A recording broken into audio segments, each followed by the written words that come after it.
Why would you vacation there? That's crazy. There's so many other places you could go. Hi, this is Survival Chicken and it keeps you alive. It's Ebola time, apparently. We've heard in the news a lot of things going on with different viruses running around West Africa. And I'm here with my friend Monkey. Just got back from a trip to Sierra Leone. I don't know why, but he's here now. He's not feeling so hot, so we're going to try and make this quick.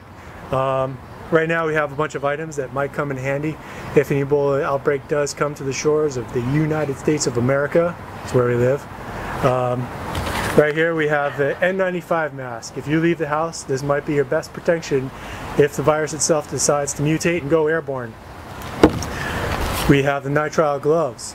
I always carry some of these around for general purposes. They're great because they take up a very small amount of space. You can keep in the pocket.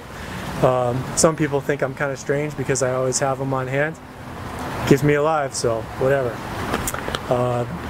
If you do have somebody in your house that does get infected, you're going to need to use some kind of protection for your body because you're going to have to go in there and take care of them. This suit is good for 1 or 2 uses. I wouldn't put it too much beyond that. What you really need is several of these, or something that is easily decontaminated and can stand up to multiple bleachings. As far as creating your own isolation unit, quarantine setting within your own house, you need duct tape or two-sided tape. Combined with plastic, this can make a very effective barrier. Of course, you'll want Lysol to try to clean out the inside as much as possible. Some type of bleach, different solutions. It's good to have. My friend Conan, he's a little bit of a critic, but we'll keep going. Any kind of big plastic sheeting is very good for closing off doors and windows, creating a safe environment. You want to keep the virus from getting outside, as well as other diseases from getting inside, because the person with the Ebola is going to have a compromised immune system. So a little infection for you could mean death for them. One thing you have to consider as well is trash bags. Lots and lots of trash bags. You're going to have a lot of trash. The trash man may not come for a while, and things are going to start to get stinky. So you may have to double or triple bag it. Wait till times are better and until they start running collections again. Speaking of trash, some things you're not going to want to have around at all. It's too dangerous. Imagine if you threw away some linens that were infected and your family dog came home, decided to tear it open, drag it all over the yard, roll in it, take it into the house. We've seen worse. That's where fire comes in. You want to have gasoline or some other type of accelerant. Actually, I probably shouldn't do that right next to each other. That wasn't too smart. But you will need to burn your stuff. And when I say stuff, I mean doo-doo, urine, all the kinds of nasty things that come out of the infected people's room. You'll need a place where you can burn things. So ideally you want to line something with lava rocks or bricks, create like a little fire pit. All your nasties go in there and you dispose of them properly. When you're dealing with Ebola patients, one of the most important things is hydration. They're going to need to keep their fluids in their bodies because the nature of the disease makes you lose your fluids in a most unpleasant way. You can read more about that on the website.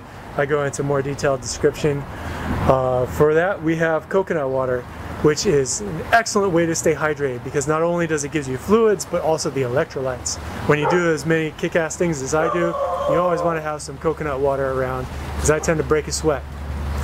Another thing you may want to consider is emergency communications. These little ham radios, they're FM band. They come online for about $60 each. Great investment to have. Even if you don't have a ham license, you can still listen into all the bands. You just can't talk on them. So get your license. It's a good idea just to have it around anyway. Then you can communicate with whoever you want. This one's good for about 5 to 10 miles. You can buy bigger antennas and set up antenna arrays and find out more about that on the ham radio websites available online. It also has radios. You can pick up the regular FM signals, but who knows, maybe the people who run the stations won't be able to come into work. You're going to have to get your news from somewhere. And that's about it. That's all I can think of. Boy, all this talking sure builds up a thirst. Hey, Mind if I get some of your coconut water that you already drank out of?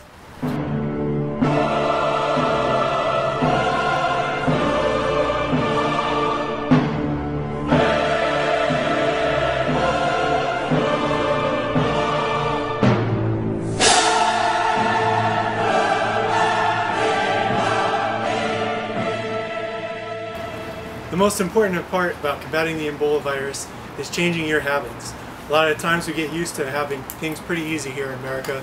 You think like, oh, it's okay, I don't have to wash my hands. Well, it's not true.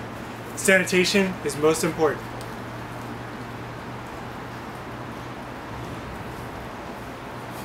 The reason it's called precaution is because it's caution before something happens. That's what keeps you alive.